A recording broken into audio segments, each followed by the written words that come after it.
Hi, Doctor.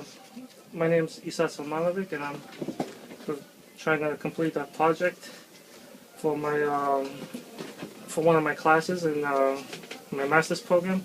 I'd like to ask you a couple of questions, but please introduce yourself. Okay, Dr. Louis Resnick.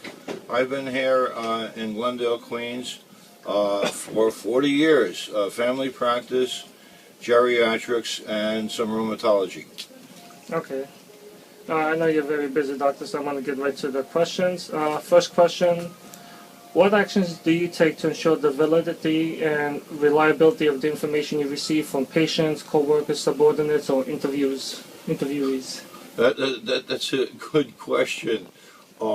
Sometimes patients don't tell the truth, especially when it comes to drug addiction and things of this sort. They'll do anything to get, if they're drug seeking, to get the drug that they're seeking. All right, so fortunately for something like that, we have the iStop program where you can go online, prescription medication program, and find out if they're getting drugs, controlled substances from other doctors. All right, the other thing is we see some alcoholism, and people don't want to, they're in denial, they don't want to tell you. And that's a reason sometimes when, disability is another thing. People tell you that they can't work because of this, that, and there are certain tricks that we do. For example, a quick thing that I do is if a patient tells me they have terrible back pain, they can't bend down, everything hurts them, so I have them take off articles of clothing, let's say their pants or the shirt or whatever, and I hang it up, whatever, and when I examine them, oh, they have so much pain. But then when I tell them to get dressed, they don't realize I'm still observing them, and they're getting dressed, putting on their pants or socks without any problems whatsoever.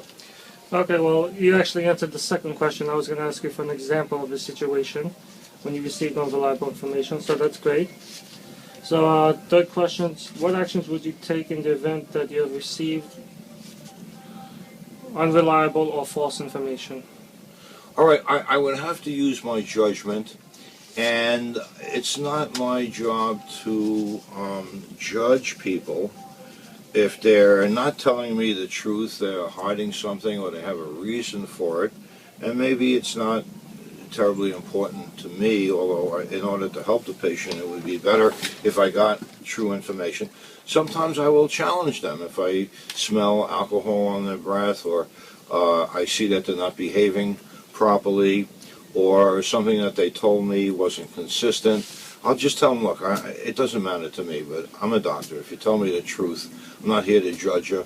I'll just try and help you. It's not going to be a problem to either one of us if you just tell me the truth.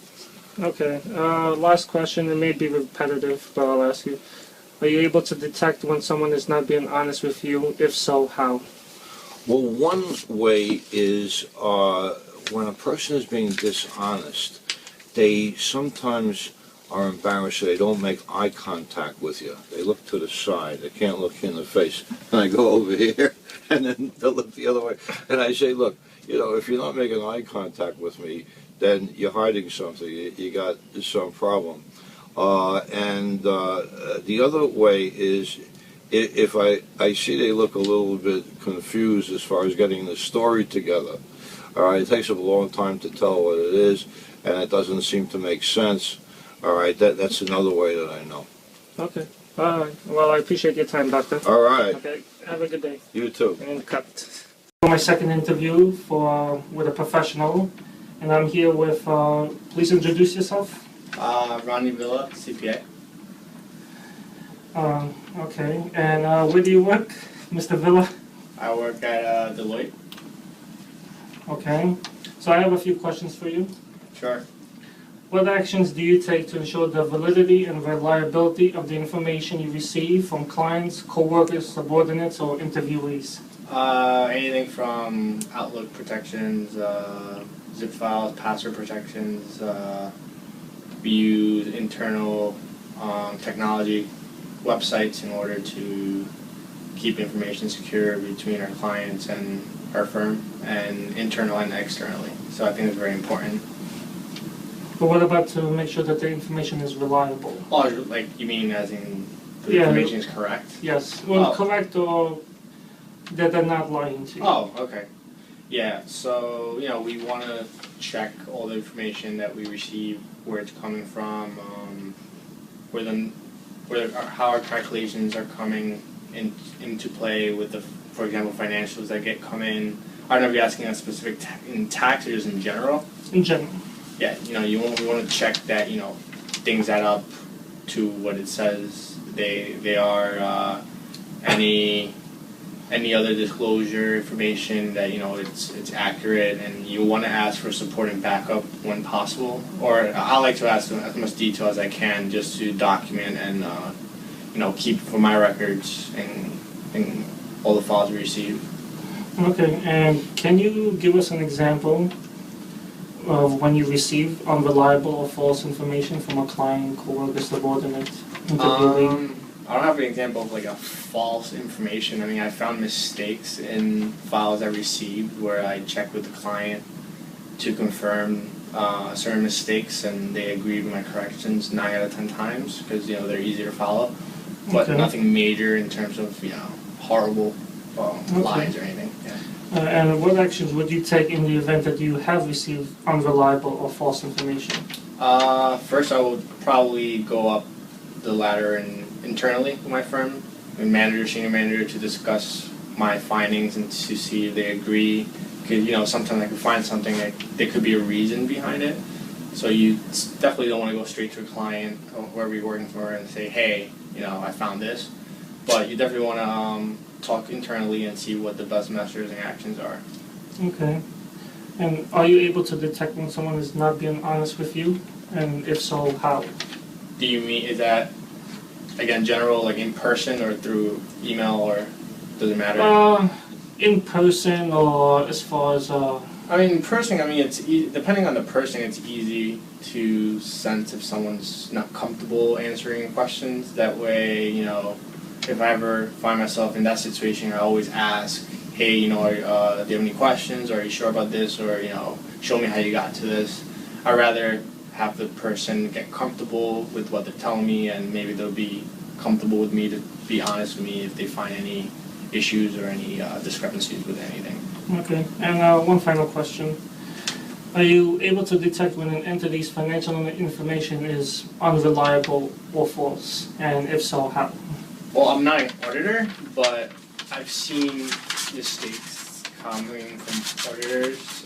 Nothing too in-depth or nothing to analyze in very much detail, but I've found mistakes where, you know, I call the auditors and discuss with them, and they have to revise things. But again, it's internal, nothing external.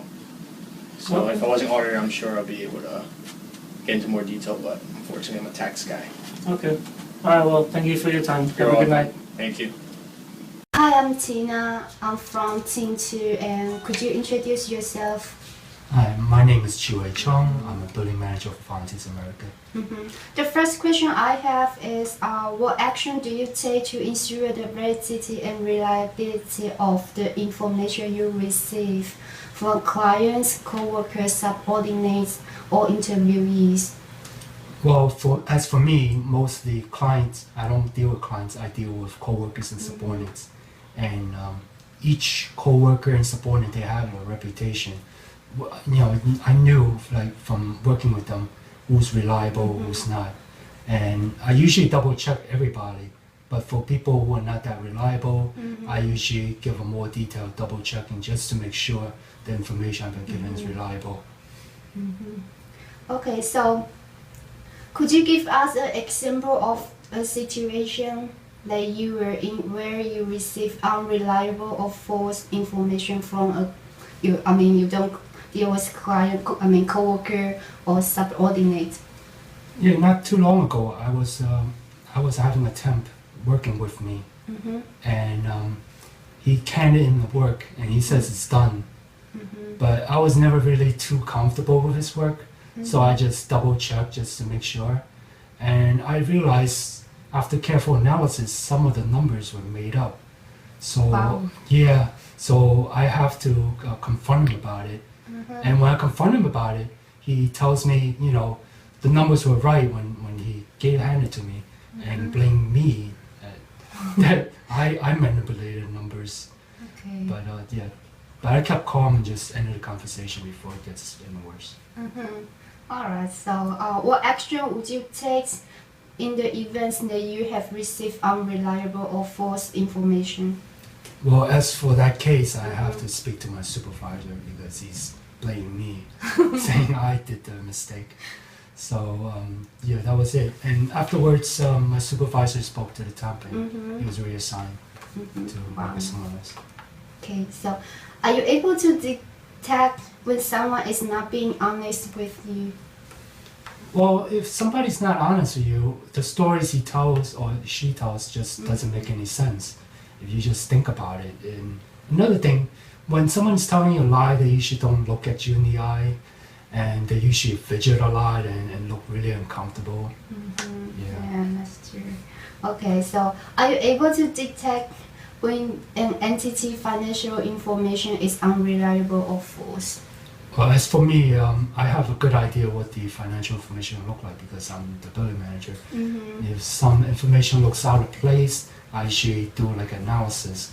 For example, let's say this program, they don't have cars, but if I notice like this car insurance, I know it couldn't be correct because it's still that's cars. true. Or like, rents, for example, I know how much a monthly rent is.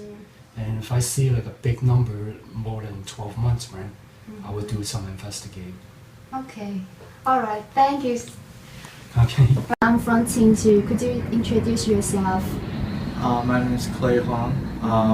I currently work in Weiwei Code Company, CPA firm. I have 2-year experience in commercial auditing and a few experience in non-for-profit as well. Okay. Alright, the first question I have is what action do you take to ensure the validity and reliability of the information you receive from clients, co-workers, subordinates, or interviewees? Basically, in audit, we perform substantive tests to ensure all material information is valid and reliable. When the documentation agree with the claim, then the information is reliable. So we also take other measures to ensure clients is reputable. We perform like a search online to make sure that the client or the review of the client is to have a positive feedback for the client, and also to make sure that the management's integrity is intact. Okay. Can you give us an example of a situation that you were in where you received unreliable or false information from your clients? Okay. I have never been involved in fraudulent activities with my client, but that would be my consider of fraudulent financial reporting that is very serious problems. However, there were some occasions where clients provided insufficient documentations. And to back out the financial statement claims, we cannot express an opinion whether or not those claims are reliable. Yeah. What action would you take in the events that you have received unreliable or false information? If we were to receive unreliable information, we have to document everything in detail, such as the interview we conduct with clients. And also we need to document the false information and the paper trail leading to the discovery. We have to set up meeting with our manager and the partner and to discuss the implication of the unreliable information. Yeah. Okay. Are you able to detect when someone is not being honest with you? Basically, when we perform the audit, we have to be skeptical for everything the client just told us. Mhm. We cannot take whatever clients tell us to believe whatever they say. So we have to do diligence to Mhm. the principle we have to follow. Mhm. So, but I don't have some kind of experience in to receive a fraudulent activity that was our way of during my engagement. Mhm. Okay, so are you able to detect when an entity's financial information is unreliable or false? I have never been able to detect whether or not the financial is false. Mhm. But there were the occasions that when client did not provide sufficient all the evidence to Mhm. express their opinion on the financial statements. Therefore, we had a disclaimer for the opinions to Mhm. issue on the financial statements. Mhm. All right. Okay. Thank you so much. Nice to meeting you. Thank you, Dina.